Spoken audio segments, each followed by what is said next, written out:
and good day. My name is Jürgen Steinmetz from eTurbo News, and this is a breaking news update.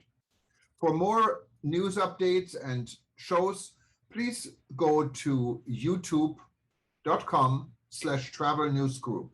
youtube.com/travel news group. Here's our update. Flyers Rights, FAA must set airline seat size standards. FlyersRights.org, the largest airline passenger rights organization, has filed its reply brief in the U.S. Court of Appeals for the D.C. Circuit in its lawsuit seeking to compel the Federal Aviation Administration (FAA) to issue the minimum seat size standards required by Congress in the 2018 FAA Reauthorization Act. The statutory deadline passed more than 2.5 years ago. The FAA, days before it filed its brief in April, released a May 2020 report and a January 2021 Civil Aerospace Medical Institute (CAMI) report. The FAA argued that it does not need to set minimum seat standards. Paul Hudson, the president of FlyersRights.org, remarked, the FAA's argument that its general authority to promote aviation safety overrides the clear and specific congressional mandate to set seat standards is preposterous. The law is clear, and the FAA must set minimum seat size standards. The FAA, in its responsive brief, declared that it had not merely been twiddling their thumbs. The FAA also argued that its studies, including the recently published CAMI study, have not, in the agency's view, demonstrated that new seat dimension regulations are necessary to protect passenger safety.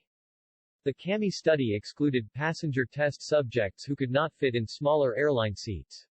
60% of the passenger test subjects believed it would be difficult, or very difficult, to get out of a 26-inch pitch seat.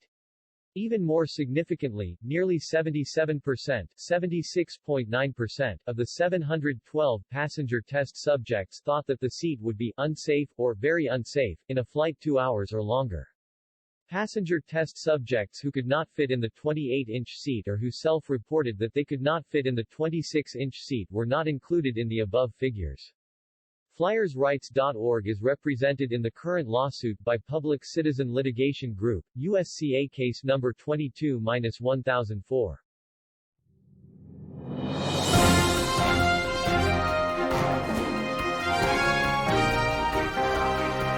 Thank you for listening to our news update. There's more on youtube.com/travel news group, or you can read us, of course, in going to our news portal at eturbonews.com or travelnews.online.